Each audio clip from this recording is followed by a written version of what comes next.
probably know this guy, Luke Belmar. I mean, I'll call him Lucas Theis from now on, since that's his actual name. Lucas Emmanuel Uria Theis, to be exact. Before you call me a liar or conspiracy theorist, let me prove it real quick and then I'll continue the story. Here's a video of his brother, Nate, doing an interview back in his acting/modeling days, where he clearly says his name is Nathan Theis. This is Nathan Theis talking with Top Notch. Yes, Top Notch. Now, this isn't how I initially found out about this.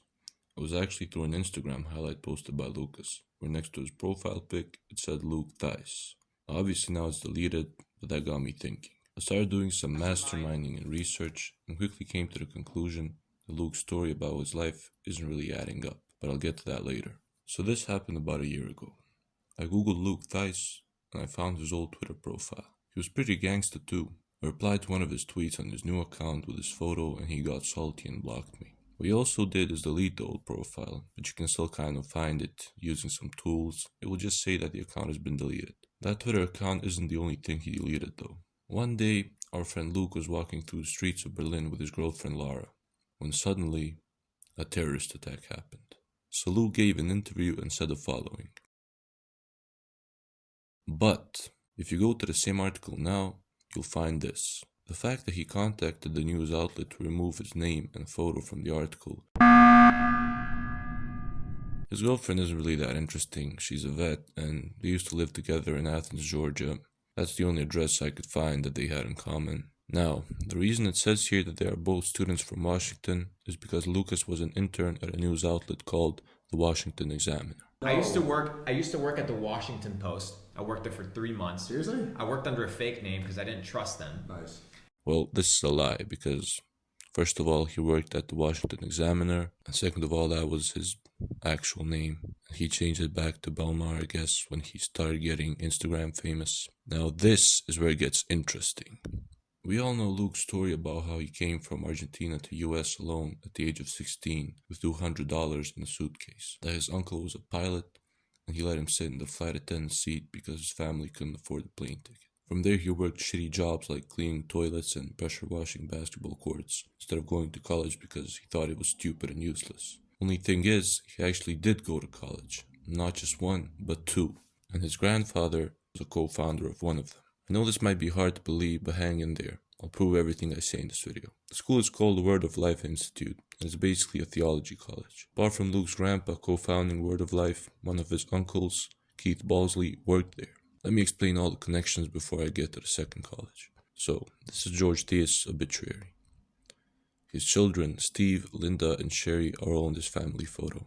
Steve is a missionary, he organized religious camps, and here's a photo of him, George, and Pele. So Steve wasn't a pilot. Linda married Keith Balsley, and he isn't a pilot either. Sherry is the mother of Nathan, Lucas, and Joshua. And yeah, both Luke and Joshua have been to court for speeding tickets, if you were wondering where I got the middle names from. Nate's middle name is Alejandro, by the way, his dad's first name. This guy is their dad. He doesn't have any brothers who could be potential pilots. And obviously he isn't a pilot himself either. But Luke did kind of start leaving out the pilot uncle part from his origin story in recent interviews and podcasts. He probably realized it wasn't a believable story. One of many, but I'll cover all of them. The second college Lucas went to was Liberty University. Nate also mentions this in his interview. And I have siblings, one studying at Liberty and the other one in New York, and then the baby sister is in Argentina. And his mom studied there too. Before I move on to Sherry, I want to address this. Acting careers. I came here all by myself to pursue acting. It's very funny because I didn't know. So Luke and Nate both came to America alone, even though they had a whole family in Florida. Luke even went as far as saying that he was homeless/sleeping in his car, or that he had to take Nate's guns away because he was depressed and fat and wanted to kill himself. Lying about depression and being suicidal to get attention is very grimy and disrespectful to the actual victims. But I'll give them the benefit of the doubt since nobody really wants to publicly share images of their worst periods in life. Even though everyone knows it's big cap and they even stopped claiming this. Now, let's talk about their mom. She actually also has an online presence, offering overpriced courses for middle-aged women who want to find their true purpose in life. She has a YouTube channel too where she did an interview with her mom, Joan Theis, aka Luke's grandma. She formerly worked at a company called Global Values where Luke also worked as a Spanish translator for a bit. Before I get back to Luke and his actual past, I want to make clear that Belmar isn't a fake name. Luke just never used it on paper. So, his dad Alejandro Uria Belmar also has an online presence, a consulting company, and a track record of questionable businesses, but he's seemingly a normal man enjoying life with his wife and daughter in Argentina. The people who are coming in now, like they don't understand, like, well, why am I listening to you? Why am I here taking notes? Very simple. At the age of 19, I built a multi-million-dollar empire after washing dishes, washing toilets. No, bro, you were in college.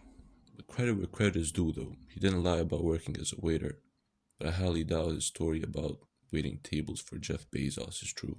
He also worked at a company called E4 Design, and I managed to find his work email, but the company changed names since then. I also found his old Reddit profile, with the same username as the Twitter account, and he was in fact into Binance, and streaming and playing on his Xbox. The video is getting kind of long, so if you want part 2, just leave a comment down below and share this video with whoever you can. Peace.